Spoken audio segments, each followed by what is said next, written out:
So anytime, oh, I struck a note, I hit a chord there, did I? How about that? But anyway, so it takes a lot more. But one of the things that we've always been really keen on is technology. And I go back to those earlier maps of King County. It's because our population expects good technology in their library.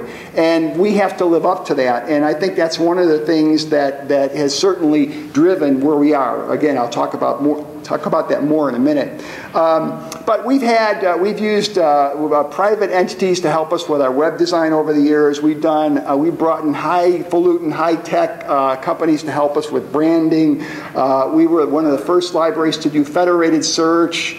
With databases. We have at times had multiple catalog choices in our system.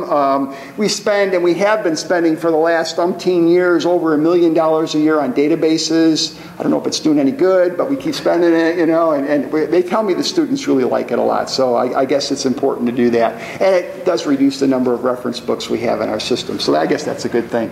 But anyway, so technology has always been very important at the King County Library System. Also, another kind of interesting fact, and Bob, you like numbers, right? So last year we had 88.6 million hits in our catalog. Now, what's important about that, this is almost an anti-technology thing. We continue to understand that the biggest reason people use us is to get to our stuff, okay? I mean, I don't want to, it's no more difficult than that. People really, the library is there to provide access to a collection. It's not all we do. It's not, we want to do more things, and we are doing more things than that, but it's really important to keep in mind what our core business is, and that is to provide access to collections. We spend over $13 million a year on our collections. We're about 2.5 times the per capita level of spending that any other libraries over 1 million that serve over 1 million people, provide. So we spend a lot on our collections. We always have spent a lot on our collections. We understand that's our core business, and so I think that this the number of people going to our catalog is a reflection of what's important in our library system. So I'll go over this really quickly, but it is a pleasure for me to be here, and all joking aside about my inability to deal with technology and whatnot.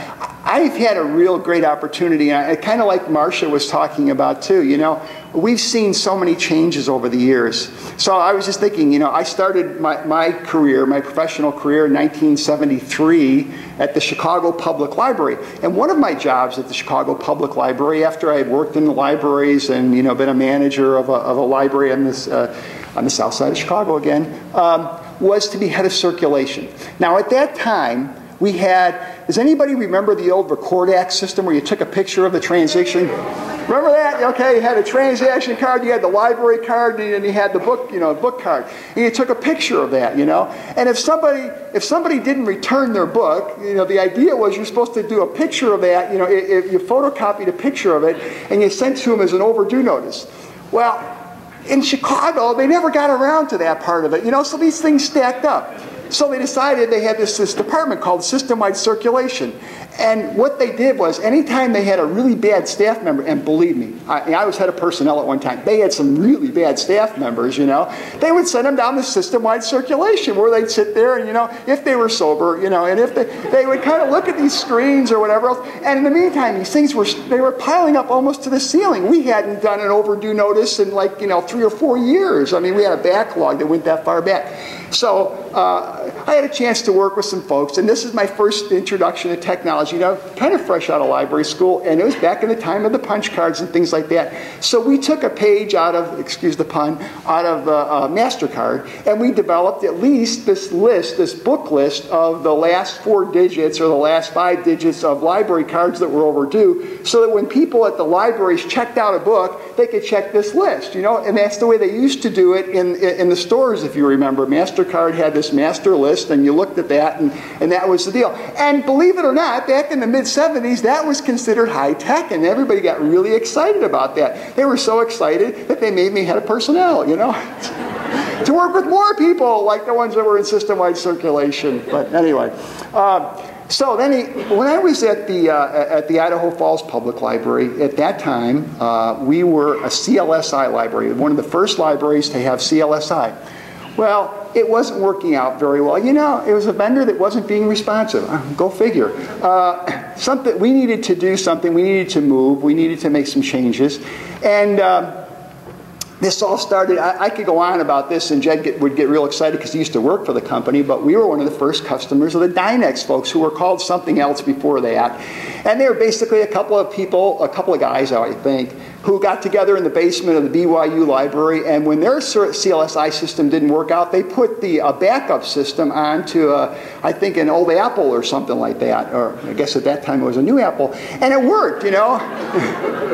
and they eventually developed it into a system, you know, and they said, you should, you know, we weren't far from Salt Lake City, so, you know, we thought we were kind of in the neighborhood. Well, let's give it a try. Well, you wouldn't believe, we were told that, you know, nothing would translate, nothing would move over. We didn't own the data. CLSI said, this will never work. It's going to be a disaster for you, you know. So these guys came in the middle of the night. We had our little computer room down in the basement, you know, and they worked all night, you know, and believe it or not, it worked, you know. So, and then the company went through all sorts of problems, but at one time we were one of the 2 or 3 paying customers of the Dynex system before they took off. So kind of my history goes back. And then when I was working at the Louisville, I was director of the Louisville Free Public Library. We used the DRA system there. And again, you know, it was a real interesting, that's the cult of personality. You know, I think Mike was the president of the company, and it was all about what Mike wanted to do, Mike Mellinger, what he wanted to do, what he didn't want to do. And kind of got to see that firsthand, but I knew I was doing something right because they hired several of our staff members to actually go to work for the company. So that was kind of interesting, and so we made a transition in that library. And then I got to the King County Library system, and at that time we were using a Ulysses system, which went out of business right in the middle of things. And so they had to move to something, and we did an investigation, and it turns out that we ended up back with Dynex. So we moved to Dynex, and then from Dynex, after about the usual, Jed calls it the 7-year itch, we moved to Innovative, and now we're looking at Evergreen. So that's a little bit of my history with regard to library technology, but it's been an interesting evolution.